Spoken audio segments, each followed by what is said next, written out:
Enter the humble bus. Just a few kilometers outside of Sao Paulo is a production site for the company Eletra.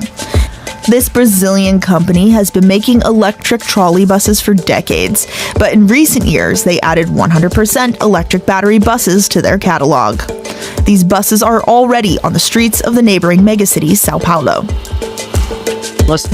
We have 85% of the pure electric market. That's Aida Oliveira, the executive director of Eletra. She couldn't join us on site, so we hopped on a call.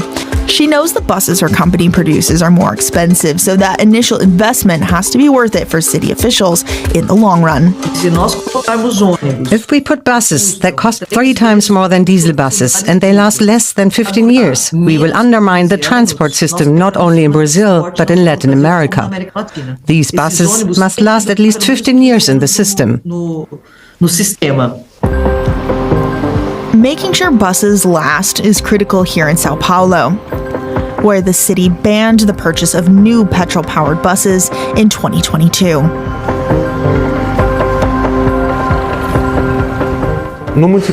In Sao Paulo, the public transport system is composed of 12,000 vehicles that run daily all over the city. They transport an average of 7 million passengers.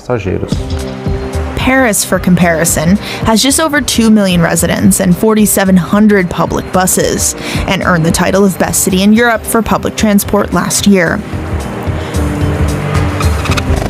But in Sao Paulo, which is 15 times the size of the French City of Lights, and with nearly 6 times as many people, buses are a major part of the transportation network.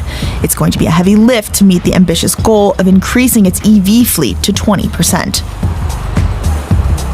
Reducing noise and pollution are additional benefits, but hitting national targets to reduce CO2 in line with the Paris Climate Accord is a factor. And Brazil, like many Latin American nations, has a relatively green electricity grid. In Latin America, 65% of electricity comes from green and renewable sources. Andres Reboedo is the executive secretary of the Latin American Energy Organization. There are countries where renewables account for nearly 100% of electricity. Paraguay, Uruguay, and at some hours of the day, Chile. Many of the countries in this region have large hydro projects and other green energy sources, all contributing to a cleaner energy matrix, making the switch to electric vehicles more impactful. But this is not a simple swap over. For one, electric buses are more expensive.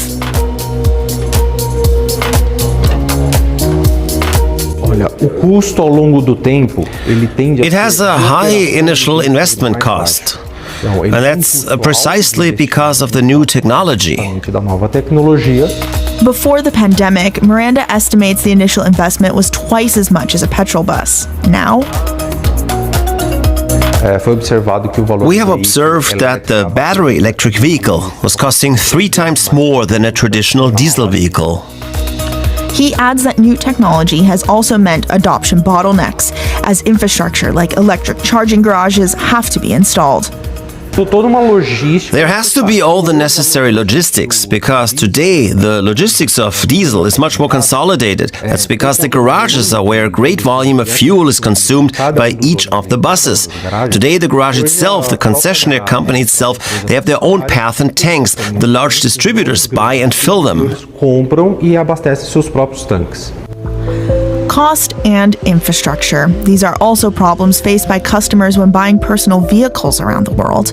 Beyond transport, the entire city ecosystem has to be prepared. While Eletra claims it has big market share in electric buses in Brazil, they're not the only players in the game. BYD, a well-known personal EV manufacturer, also produces electric buses, and they're now going hard on expansion into Latin America. Meanwhile, Mercedes-Benz is actually doing business with Eletra, where they are producing electric bus chassis like these in Brazil for companies like Eletra and others. The company says it already has 250 chassis circulating in Sao Paulo. We believe it's the decade of the bus. That's Achim Puchert. He's the president at Mercedes-Benz Brazil and the CEO of Mercedes-Benz Latin America. So we see a stronger need in public transportation, and we expect it also here in Latin America to grow significantly towards 2030. I think in general you have to understand, like with one bus you can capture 50 cars. While the personal EV market relies heavily on imports, Puchert says increasing domestic production for electric buses will be important. I think it's a great opportunity, though, that maybe is missed at the moment, because if you have natural resources that allow hydrogen production, or if you have the ingredients for lithium, like for instance Argentina for battery production, obviously that could also stimulate to do it locally. In the end, I believe Brazil or Argentina, they will not win if you import all the components or the vehicles, but you should rather see that you develop a local industry and then utilize natural resources in the countries. Just like with personal electric vehicles, increasing domestic solutions is seen as critical for the future production of e-buses. So, are Costa Rica and Brazil in the fast lane when it comes to e-mobility? Government policy in Costa Rica is one contributing factor to an uptake in EV purchasing, while startups like Electroconversiones de Costa Rica hope that they can push a different bracket of car owner to be able to sport green license plates like these. Meanwhile, megacities in Brazil are investing more in electric buses, which capitalize on rich and diverse green energy sources. But even though the speed is picking up, the road is a long one.